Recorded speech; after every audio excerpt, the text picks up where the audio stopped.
Mes amis, bonjour. Donc, au-delà des assassins qui ont tué Quentin d'une façon incroyablement lâche, hein, puisqu'ils l'ont lynché alors même qu'il était sur le sol, au-delà de ces voyous d'Antifa, Quentin a été tué par 230 ans d'historiographie anticatholique avec des rebonds plus ou moins importants. On a rendu, depuis la fausse Révolution française, le coup d'État jacobin, la fausse historiographie s'est employée à rendre la haine du catholique comme il faut, hein, un peu comme les Allemands dans les années 30 les médias allemands avaient rendu la haine du juif acceptable, salonfähig, comme ils disaient en allemand.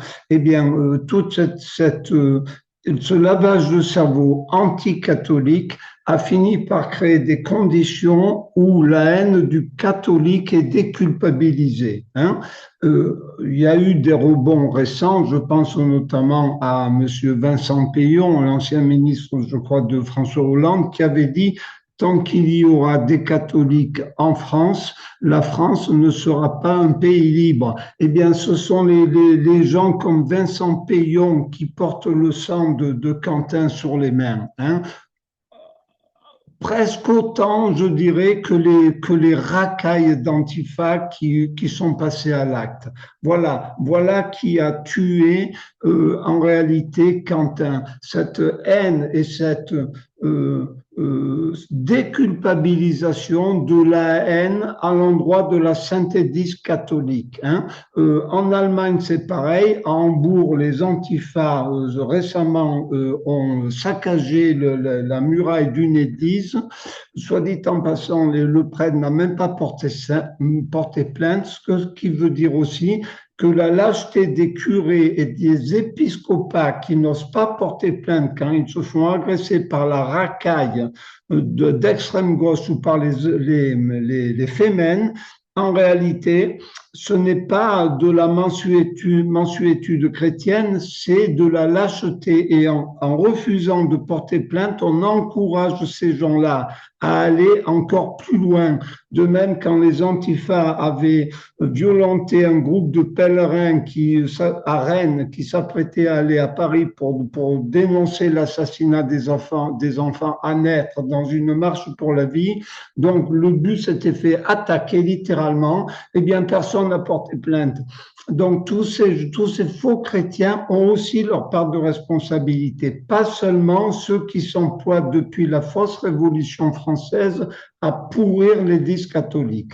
Voilà, c'est ça ce sont eux les vrais responsables. Les bouffons actuels, les Mélenchon, les Raphaël Arnaud, le fondateur de la Jeune Garde, tous ces gens qui sont des pourris pleins de haine, évidemment, ils sont directement responsables moralement, hein, quand bien même certains n'y auraient pas été directement, ce qu'on va voir, l'enquête le dira. Voilà qui sont les vrais responsables de ce meurtre atroce. Un mot sur Némésis. J'ai déjà entendu certaines voix dire que peut-être que Quentin aurait été assassiné parce qu'il militait avec Némésis. C'est pas vrai, hein, parce que Némésis, ça fait partie d'un énième groupe de fausses extrême droite. Hein, la bonne femme, je ne sais plus comment elle s'appelle, Cordier. Elle ne veut pas interdire l'assassinat des enfants à naître, elle ne veut pas interdire le mariage contre Dieu et nature. Il y a juste les Arabes, les migrants musulmans, c'est tout ce qu'ils ont à dire.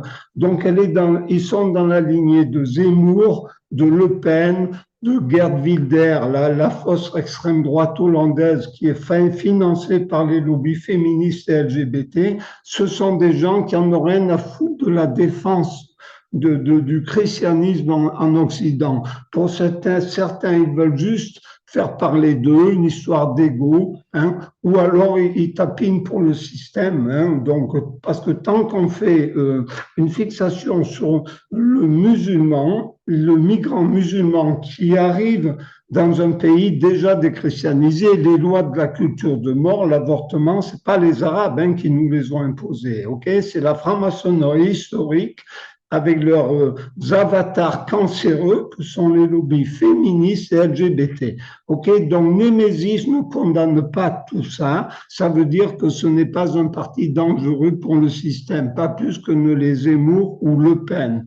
Donc voilà, ça il faut bien l'avoir en tête. Quentin a été assassiné parce qu'il a été identifié par la racaille des antifas comme catholique de la tradition. C'est ça la vraie raison. Quentin était contre l'avortement, le meurtre des enfants, contre le mariage, contre Dieu et nature, et c'est pour ça qu'on l'a tué. Pas parce qu'il a aidé dans le service d'ordre de Némésis, hein, cette association de bonnes femmes qui en réalité est dans le système. Hein, voilà. Donc ça, c'est très important. Alors, un mot, Némésis, donc Alice Cordier, hein, bien évidemment, ils ne sont pas responsables de la mort de Quentin directement, mais il y a quand même une faute. Je trouve un petit peu scandaleux hein, que ces bonnes femmes fassent appel à des copains, des catholiques qui vont à la messe le dimanche pour venir les défendre dans de telles réunions, sachant très bien qu'elles vont avoir affaire aux pires voyous d'Antifa. Donc, c'est un petit peu facile de demander à des gens comme Quentin, catholiques, croyants, pratiquants de la tradition, de venir les protéger contre les assassins potentiels qui ont fait leur preuve d'Antifa. Donc, en cela, Alice Cordier, elle a moralement, je dis bien moralement, par je dirais, insouciance et égoïsme, elle a sa part de responsabilité, bien évidemment. C'est un petit peu facile parce que les bonnes femmes, quand ça chauffe, vous vous faites jamais lyncher, c'est pas vrai. Au pire, on vous prend par la tignasse et basta, quoi. Hein? Mais vous roulez 2, 3 fois par terre. Mais se faire lyncher quand ça chauffe, ce sont les mecs. Donc, si vous voulez prendre des risques pour devenir célèbre dans les médias, les bonnes femmes, ben vous vous démerdez à créer de vrais services d'ordre et on n'envoie pas à la mort des copains qui sont plus intéressés à aller à la messe et qui n'ont aucune vraie expérience de la sécurité. Voilà. Donc ça aussi, carton rouge à Némésis, hein, à la direction de Némésis qui sans être évidemment responsable, c'est pas eux, c'est Antifa qui a massacré ce pauvre Quentin. Mais il y a quand même quelque chose de trop facile, hein, quand on va au Casse-Pipe, de demander à quelques copains catho de venir les aider, sachant très bien que ça allait de toute façon mal se passer, eh ben c'est scandaleux, ok? Voilà, et ça, il fallait que quelqu'un le dise, ok? Voilà.